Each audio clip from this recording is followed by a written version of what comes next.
दूंगा।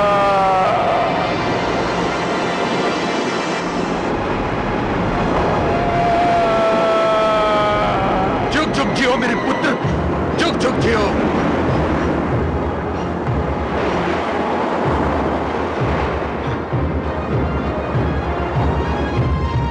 जुग जुग जियो मेरे पुत्र, जुग जुग जियो, जुग जुग जियो पुत्र। मुझे तुम पर गर्व है पुत्र।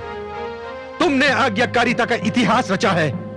मैं बहुत प्रसन्न हूं, अत्यंत प्रसन्न हूं। इस आज्ञाकारिता के पुरस्कार के रूप में आज तुम मुझसे कुछ भी मांग सकते हो, कुछ भी मांग लो पुत्र, जो चाहे मांग लो।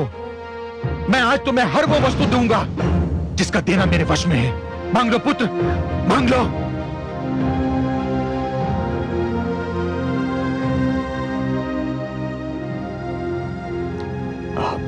सत्य कह रहे हैं पिताश्री? क्या मैंने जीवन में कभी असत्य कहा है पुत्र? क्या चाहते हो तुम?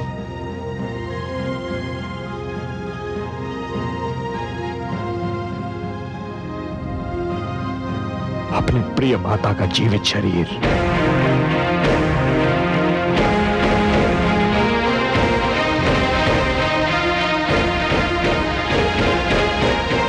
क्या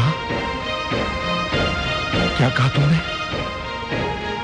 मुझे मेरी जीती जागती माता दे दीजिए। वो माता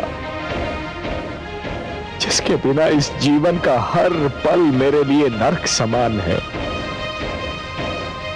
पिताश्री, मुझे अपनी माता के जीवन के अतिरिक्त और कुछ नहीं चाहिए, और कुछ नहीं चाहिए। अब चुप क्यों है पिताश्री? मैंने आपको आदेश पालन का वचन देने में एक क्षण का भी संकोच नहीं किया था। आप अपना वर देने में इतना संकोच क्यों कर रहे हैं? मैं संकोच नहीं कर रहा हूं पुत्र, परंतु सत्य तो यही है कि मैं इस वरदान के लिए तैयार नहीं था। मुझे समझने में देर लग रही थी पुत्र। तुमने मेरी आज्ञा का पालन किया और मुझे यह भी नहीं पूछा कि आज्ञा क्या है, तो फिर मुझे भी यह पूछने का अधिकार नहीं था कि वर का वचन देने से पहले ये पूछ सकता कि तुम क्या मांगोगे। मैं वचनबद्ध हो चुका हूं पुत्र, और तुम्हें तुम्हारे पुरस्कार से वंचित नहीं करूंगा, नहीं करूंगा।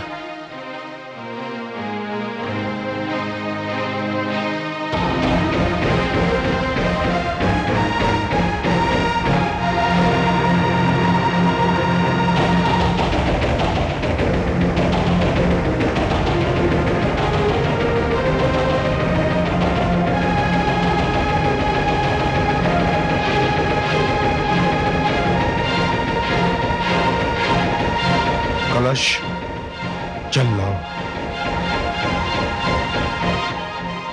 पिताश्री, जल।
माते।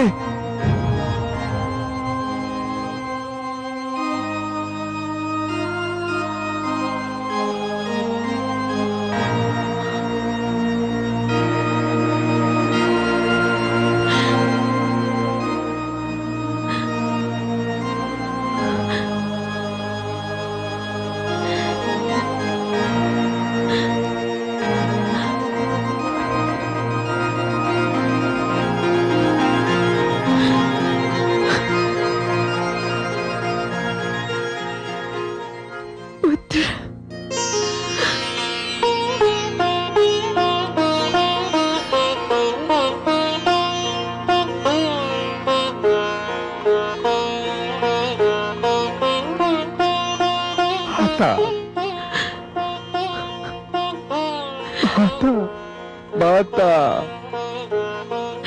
माता, पुत्र, मेरा लाल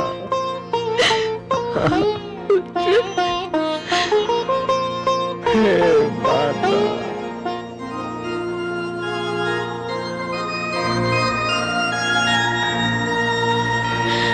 माता,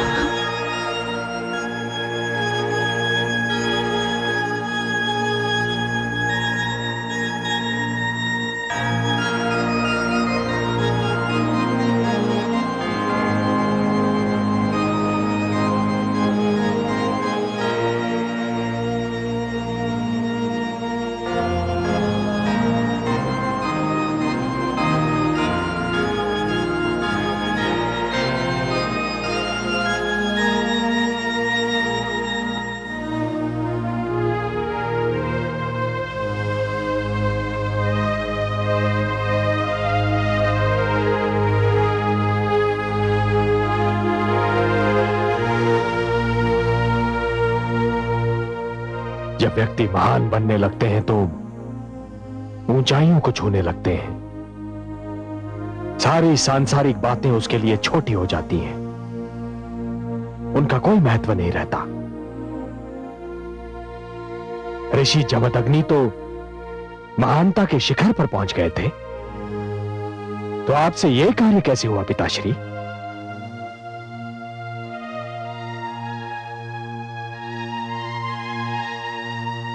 तुम्हारी माता उस दुष्ट सहस्रार्जुन से मिलने गई थी।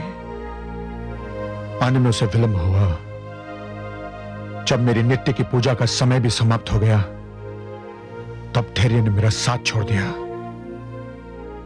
और मुझे तुम्हारी माता के चरित्र पर संदेह होने लगा। जब आप जैसे गुरु, आचार्य और शास्त्रज्ञ अपनी पत्नी के चरित्र पर केवल इसलिए संदेह करने लगे कि वो केवल कुछ समय के लिए आपकी दृष्टि से ओझल हो गई थी, तो फिर साधारण पति पत्नी के बीच परस्पर सम्मान और विश्वास कभी प्रस्थापित नहीं हो पाएगा पिताश्री। तो क्या मेरा संदेह निराधार था? सर्वथा निराधार। इस बिना सिर पैर वाले संदेह का केवल एक ही आधार हो सकता है पिताश्री, कि मेरी माता एक नारी है और नारी के चरित्र पर संदेह करना एक पुरुष के लिए बड़ा सहज होता है। नारी को आतंकित करने का एक बड़ा सरल उपाय है। पिताश्री, आप तो एक आचार्य हैं। सर्वसाधारण को परिवार की महत्ता, पारिवारिक संबंधों की आवश्यकता और गृहस्थ जीवन को शांतिमय बनाने का संदेश और उपदेश आप ही देते रहते हैं। यदि आप जैसे आचार्य ही नारी के चरित्र पर संदेह करने लगेंगे, तो नारी के लिए इस धरती पर जीना नरक समान हो जाएगा। किंतु पुत्र, आज मुझे बोलने दीजिए पिताश्री, आज मुझे बोलने दीजिए, क्योंकि अनजाने में ही सही, परंतु जो दुर्भाग्यपूर्ण घटना घटी है, उस घटना का मैं भी एक भागीदार हूं। नहीं पुत्र, इसमें तुम्हारा कोई दोष नहीं है। तुमने तो केवल आज्ञाकारिता का धर्म निभाया।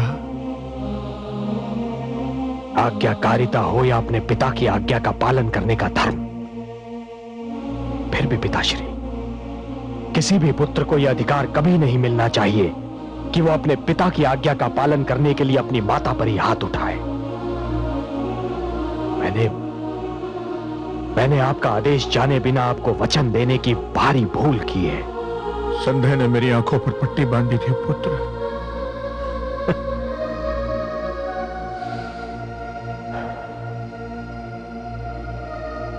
आज मुझे ज्ञात हुआ पिताश्री कि वो चाहे कोई महात्मा हो या एक सर्वसाधारण व्यक्ति,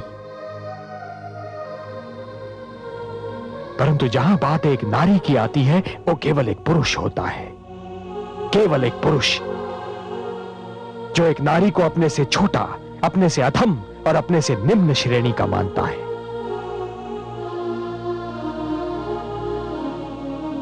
अब भूल गए पिताश्री कि मेरी माता ने आपके लिए क्या क्या किया। वो एक राजकन्या थी, राजभवन के ऐश्वर्य में उनका जन्म और पालन पोषण हुआ था,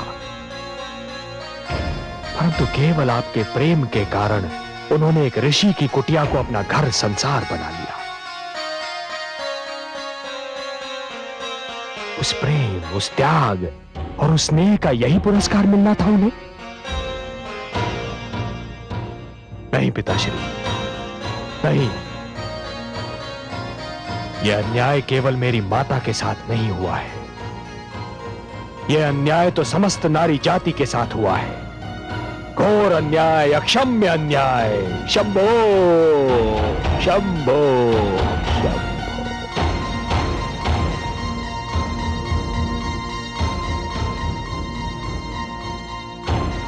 पुत्र, मुझे आभास हो रहा है कि मैंने अनावश्यक शीघ्रता से कार्य लिया। मुझे क्षमा कर दो पुत्र, मुझे क्षमा कर दो। क्षमा तो अब केवल माता श्री कर सकती हैं, आपको भी और मुझे भी।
आज जो कुछ भी हुआ उसे भूलने और भुलाने के लिए क्षमा का शब्द बहुत छोटा, बहुत दुर्बल साधन है देवी।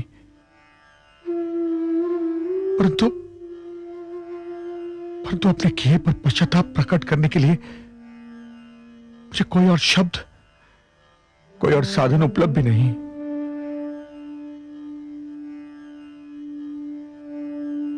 मुझे क्षमा कर दीजिए देवी, मुझे क्षमा कर दीजिए।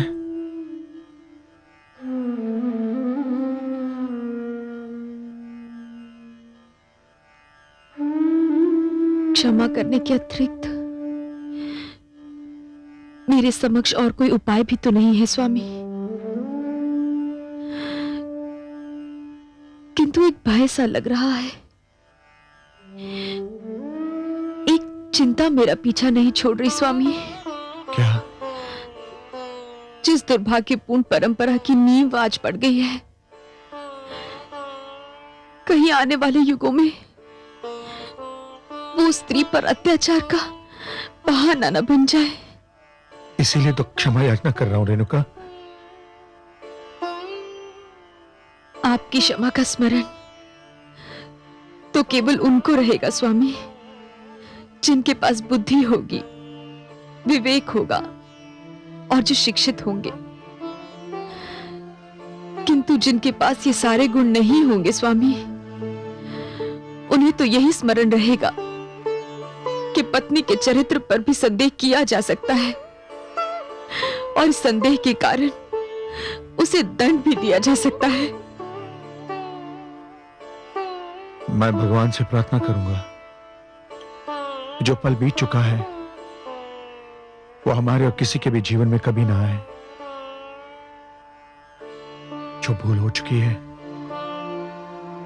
वो भूल और कोई कभी ना दोहराए। इस प्रार्थना और आपसे क्षमा मांगने के अतिरिक्त मैं और कुछ कर भी नहीं सकता। आप क्या सोच रही हैं?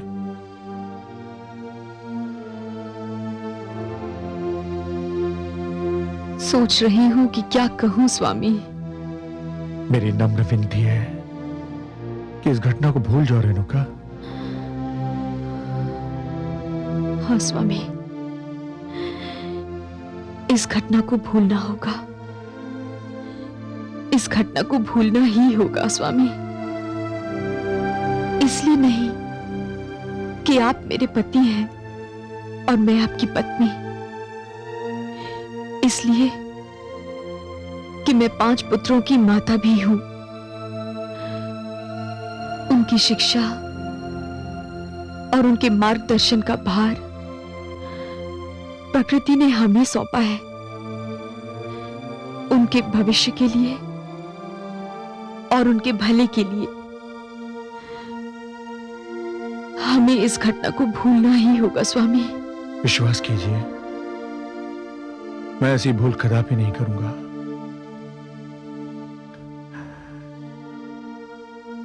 देवी जैसी पत्नी के चरित्र पर संदेह करने का अपराध का दंड मुझे मिल चुका है और मुझे मिलता ही रहेगा।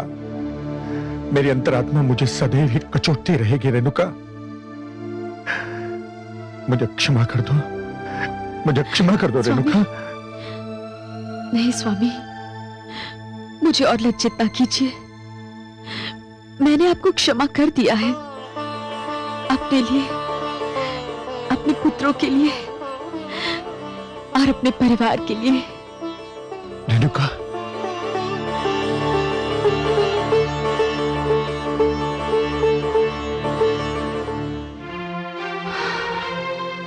ये क्या हुआ कमल नयन?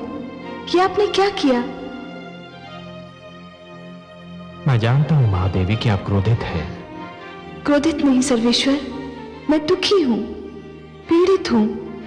मेरे हृदय में पीड़ा की टीसें उठ रही हैं। मेरे मन मस्तिष्क का संसार डावाडोल है। ऐसी पीड़ा और ऐसी यातना का अनुभव मुझे आज से पहले कभी नहीं हुआ था। मैंने तो पीड़ा से मुख फेर लिया। उस दृश्य को देखना, सहन करना मेरे लिए असंभव हो गया था। आप सत्य कह रही हैं महादेवी।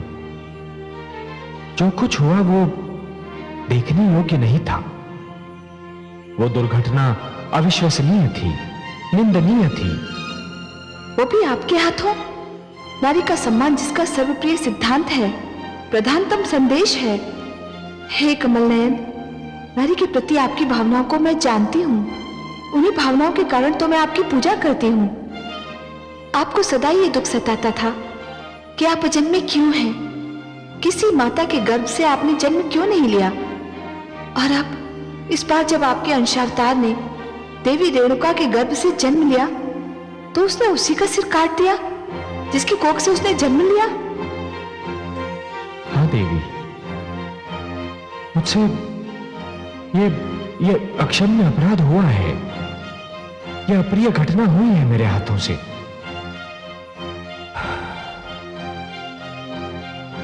और यदि माता रेणुका को दोबारा जीवन नहीं मिलता तो कदाचित ये दुष्कर्म मेरी अंतरात्मा का पीछा कभी नहीं छोड़ता। हर्ष की एक किरण न होती तो इस अंधकार में घटना के कारण सारी सृष्टि, मानव का सारा इतिहास एक गहरे और कभी न छटने वाले अंधकार में डूब जाता। देवी, यदि नियति ने मेरे हाथों से यह दुष्कर्म करवाया था तो उसका कोई कारण भी अवश्य रहा होगा। मुझे तो कोई कारण नहीं दिखाई देता। परंतु मुझे दिखाई देता है। क्या? इस दुर्घटना से मानव जाति को एक सीख लेनी चाहिए महादेवी। वो ये कि यदि किसी कारण माता पिता के बीच तनाव उत्पन्न हो जाए तो संतान को बिना सोचे समझे हस्तक्षेप नहीं करना चाहिए। तनाव की वास्तविकता को जाने बिना किसी एक का पक्ष कदापि नहीं लेना चाहिए, क्योंकि यदि पितृ देवो भव सत्य है तो मातृ देवो भव उतना ही महान और उससे भी अधिक प्रबल सत्य है।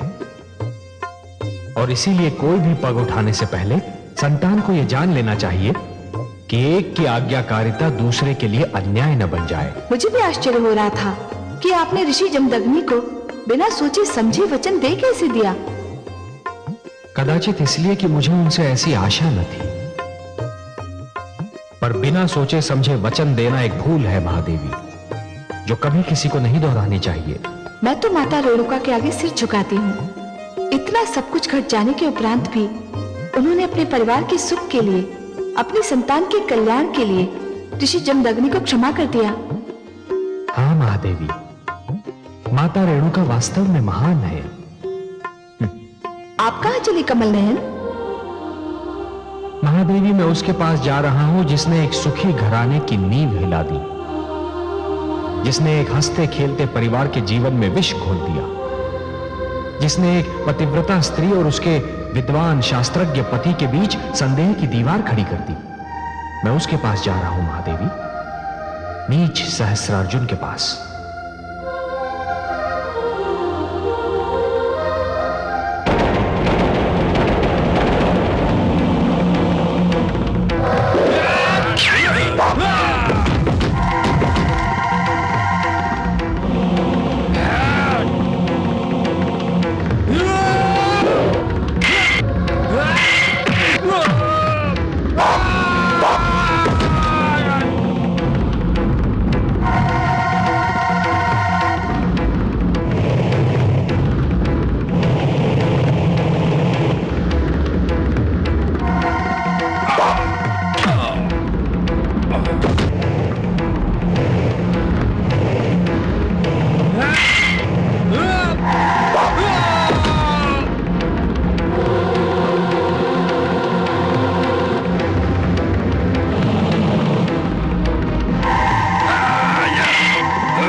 सहस्रार्जुन,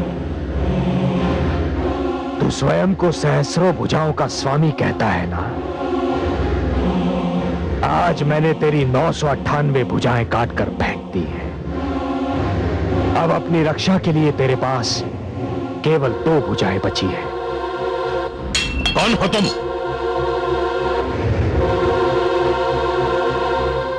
मैं वो हूं जो बाल्यकाल से तेरे अत्याचार का साक्षी रहा है। कौन है तू? परिचय दे अपना। मेरा परिचय जानना चाहता है तू? मेरा परिचय है तेरा अत्याचार।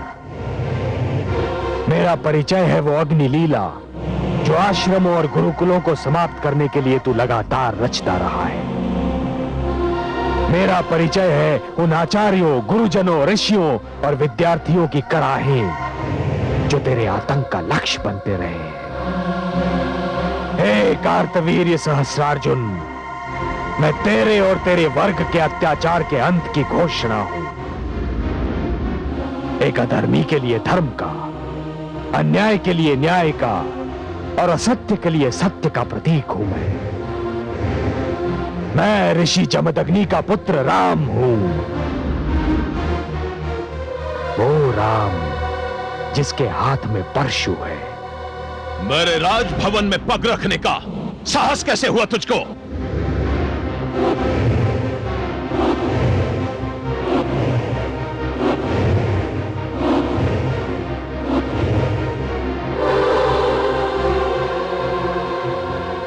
मैं तुझे ललकार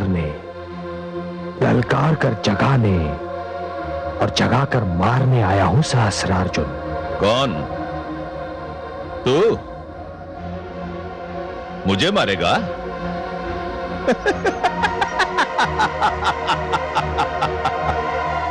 मैं तो समझता था कि यह मात्र कहावत है, परंतु नहीं, यह सत्य है कि जब वन के पशु को मृत्यु की इच्छा सताती है तो वो वन छोड़कर नगर की ओर भागता है।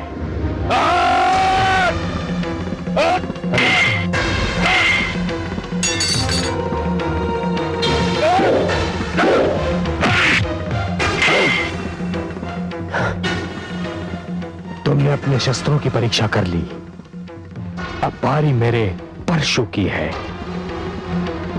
जम्बो! नहीं, रुक जाओ। मैं नहीं जानती कि तुम कौन हो वत्स, परंतु मेरे पति को क्षमा कर दो। अपने हृदय पर हाथ रख के बताइए देवी, क्या आपके पति के अपराध क्षमा करने योग्य हैं? आपको तो अपने पति के केवल कुछ ही अपराध ज्ञात हैं, पर फिर भी कुछ भी हो, यह संभव नहीं कि मेरे होते हुए कोई मेरे पति का वध कर सके। मेरे समक्ष मेरे पति को कुछ हो जाए तो धिक्कार है मेरे पतिव्रता धर्म को। इनका वध करने से पहले तुम्हें मेरा वध करना होगा। देख लिया तूने जिस नारी जाति का तेरी दृष्टि में कोई आदर सम्मान ही नहीं, जिस नारी जाति को तू केवल काम वासना की तृप्ति का एक साधन समझता है, वैसी एक नारी आज तेरे और तेरे मृत्यु के बीच एक दीवार की भांति खड़ी है, और तुझे अपने मृत्यु से बचने के लिए एक नारी के पीछे छुपना पड़ रहा है। कायर, धिक्कार है, धिक्कार है। हे देवी, आप मेरे लिए माता समान हैं, और केवल इसीलिए मैं आज आपके पति को क्षमा दान दे रहा हूं। परंतु यह स्मरण रहे देवी कि आपके पति की आयु बहुत लंबी नहीं है।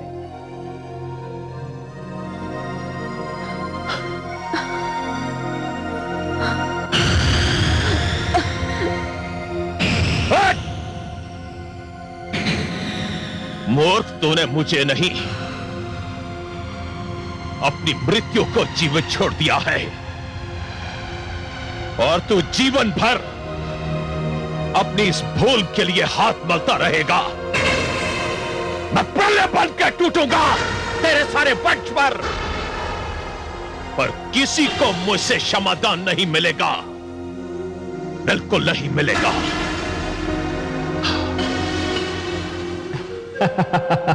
महादेवी, मैं आपको नतमस्तक होकर प्रणाम करता हूँ। मुझे क्यों कमल नयन? वास्तव में मैं प्रणाम तो समस्त नारी जाति को करना चाहता था, परंतु आप मेरे समक्ष थी तो मैंने आप ही को समस्त नारी समूह का प्रतिनिधि मान लिया। सत्य है कि बलिदान की यह भावना, ये स्नेह और निस्वार्थी प्रकृति केवल नारी को ही मिली है। हाँ कमल नयन, अपने पति के लिए अपने प्राण दांव पर लगा देना केवल नारी का ही स्वभाव है। अब देखिए ना, मृण्मयी जानती है कि उसका पति क्या है, क्या कर रहा है, पर जब उसके प्राणों पर संकट आया तो मृण्मयी ने अपने प्राण आगे कर दिए। हाँ महादेवी, नारी की यही भावना तो संसार में परिवार की कल्पना की दृढ़ नींव है, और इसी नींव पर पति पत्नी के नाते का विशाल भवन खड़ा होता है। मैं महारानी मृण्मयी को प्रणाम करता हूं नारी के प्रति आपका ये सम्मान ही आपको श्रेष्ठ और महान बनाता है। रेणुका, इसका अर्थ तो यही हुआ ना कि कोई भी कार्य करना। आचार्य ऋषि वशिष्ठ आपसे भेंट करने आए हैं। ऋषि वशिष्ठ, चलो।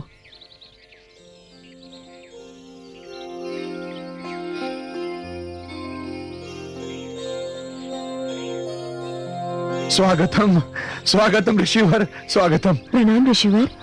बड़ी कृपा की आपने पधार कर।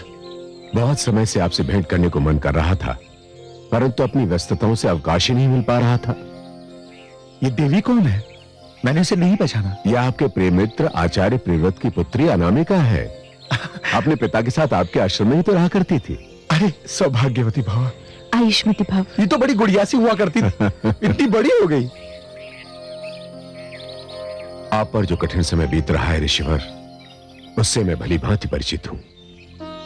हर्ष ये है कि इन कठिन परिस्थितियों में भी आपके धैर्य के पांव नहीं लड़खड़ाए। अन्यथा उस दुष्ट सहस्रार्जुन ने तो अत्याचार की हर सीमा पार कर दी है।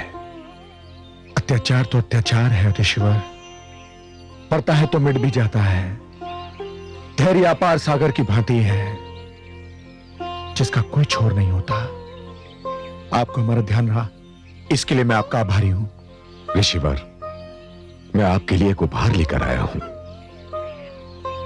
आशा है आप इसे स्वीकार करेंगे। आए दिन आपके इस आश्रम में अग्निकांड होते रहते हैं। उसमें या तो आपके पशु भस्म हो जाते हैं या घबराकर भाग जाते हैं। इन परिस्थितियों में आपके परिवार और आपके विद्यार्थी समूह का भरण पोषण एक समस्या है। मैं इसी समस्या का समाधान लेकर आया हूं। यह गाय सुशीला। सुशीला? मैंने इस गौ का यही नाम रखा है।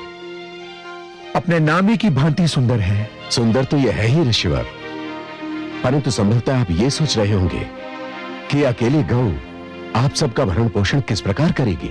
नहीं ऋषिवर, आपने कामधेनु का नाम तो सुना ही होगा। कामधेनु को तो समस्त संसार जानता है ऋषिवर। ये वो गौ है जो सबका मनोरथ पूरा करती है। इसे धन धान जो कुछ भी मांगो सब मिलता है। यह सुशीला कामधेनु की ही संतान है और इसमें कामधेनु के सभी गुण हैं। ये आपके परिवार और आपके शिष्यगण सबका भरण पोषण करने के लिए पर्याप्त है। मेरे पास शब्द नहीं है आपका आभार प्रकट करने के लिए ऋषि वशिष्ठ। इसकी आवश्यकता नहीं है ऋषिवर। अनामिका को मैं अपने साथ इसलिए लेकर आया हूं कि सुशीला इसके बिना एक क्षण भी नहीं रह सकती। यहां तक कि इसके अतिरिक्त वो किसी चारा भी नहीं लेती। पुत्री अनामिका, तुम्हारा और सुशीला का मेरे आश्रम में स्वागत है। ऋषिवर, वत्स राम कहां है? राम, पुत्र राम, पुत्र राम, देखो कौन आया है।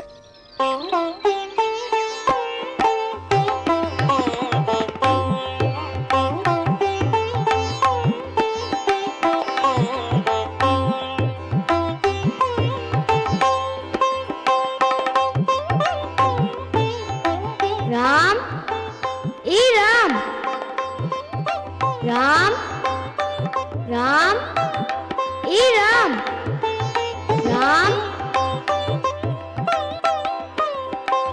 राम, ए राम,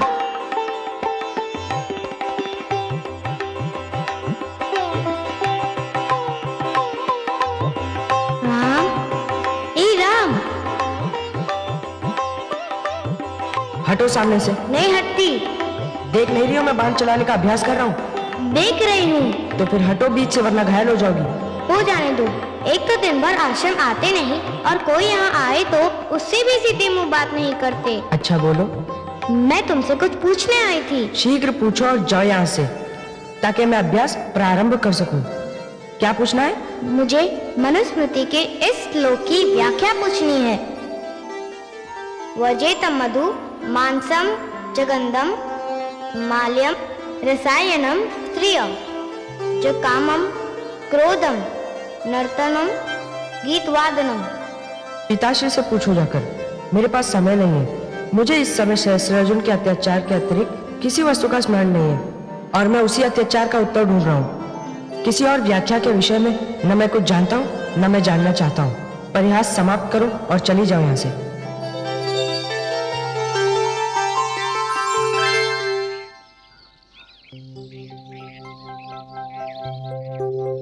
ऋषिवर वशिष्ठ, प्रणाम ऋषिवर। यशस्वी भव। प्रणाम देवी। पुत्र, तुमने इन्हें नहीं पहचाना? पिताश्री, कुछ कुछ ध्यान तो आ रहा है, परंतु ये मेरे मित्र प्रियव्रत की पुत्री अनामिका है। छोटी सी थी तब यहाँ थी। ओह, ये वही छोटी सी कन्या है जिसका मुख एक क्षण के लिए भी बंद नहीं हुआ करता था। पिताश्री, अब ये इतनी बड़ी और इतनी गंभीर हो गई है, इसे पहचानना तो संभव ही नहीं। क्या मैं इतनी बदल गई हूँ कि पहचाने भी ना जा सकूं? हाँ, यदि पिताश्री नहीं बताते तो पहचानना असंभव था। किंतु मैं तो तुम्हें देखते ही पहचान गई। वो इसलिए कि मैं तो तनिक भी नहीं बदला, जैसा बाल्यकाल में था वैसा ही हूँ। ऋषिवर, मुझे आज्ञा दे। पुत्री अनामिका, सुशीला और उसके बछड़े को तुम्हारे संरक्षण में छोड़कर जा रहा हूं। उनका ध्यान रखना। प्रणाम। प्रणाम ऋषिवर।